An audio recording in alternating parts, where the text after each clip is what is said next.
Lucky Boy Pass was originally a trail developed by prospectors heading east from the area around Aurora, Nevada.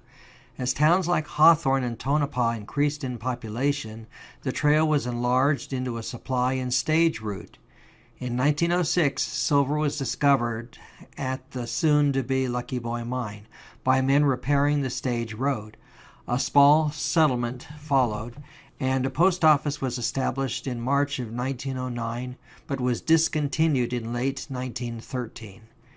In total, over $1 million was recovered between these dates from this mine alone, mostly in silver. A fairly insignificant amount of accompanying gold was also found. By the time the mine was abandoned, it had reached 950 feet in depth, and the deposits were hosted in a matrices of limestone and greenstone, specifically on quartz or galena stringers. Lucky Boy is accessed by taking the Lucky Boy Pass Road, which is a turnoff to the west about 4 miles directly south of Hawthorne on Highway 359. You'll see this sign there. The road is wide and graded and is steep, but in very good condition. Any average passenger car would be fine to use. Follow the road about 2 miles, and the remains of the mines at Lucky Boy will be obvious. The original town site was interspersed around the mines and sat on both sides of today's existing road. The two most noteworthy geographic sites at Lucky Boy can be seen in these albumin pictures. Firstly, the incredibly steep canyon directly off the main road. Note that the main road back then is the same one that you would drive today. The base of this canyon is extremely interesting and sits on a table-type bedrock, much of which has significant mineralization. And secondly, a high knoll located on the south side of the height of the canyon as it winds downhill. You'll see it towards the middle of this old picture. Now here are some pictures of that canyon as it looks today. Notice that some of the mines seen in the old picture are still present. This is especially apparent for those located towards the upper reaches of the canyon. Here are a few more canyon pictures.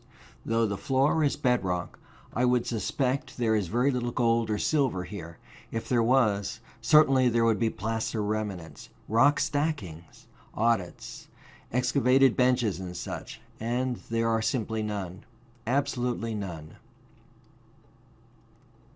There does look to be remnants of a cement dam located in the middle of the canyon bed, as well as water piping towards the head of the canyon.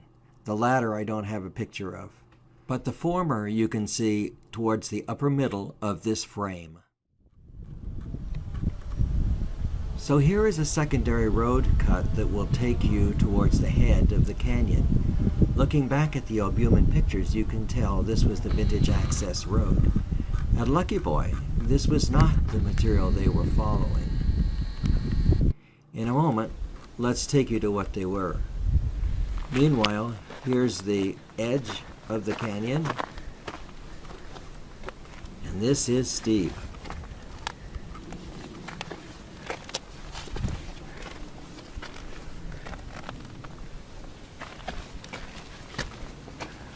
That looks to be something of a dam.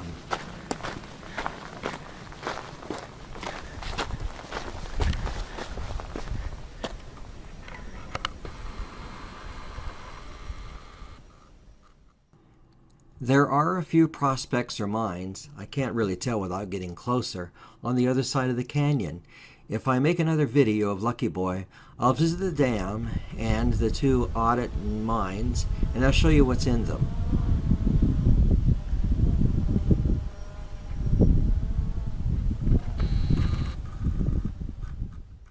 So this prospect is right next to the road, and it demonstrates the general type of mineralogy that at least the Lucky Boy mine was chasing.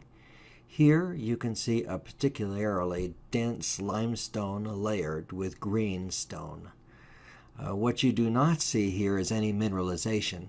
One can only surmise that that was removed as they chased this into the head wall. Along the main road cuts you will see quartz leads, but they do not look interesting. There is no mineralization. In fact, the whole area presents as relatively uninteresting. So I would not recommend metal detecting here for minerals. But the area is certainly fun for general poking around and looking at all of the remains.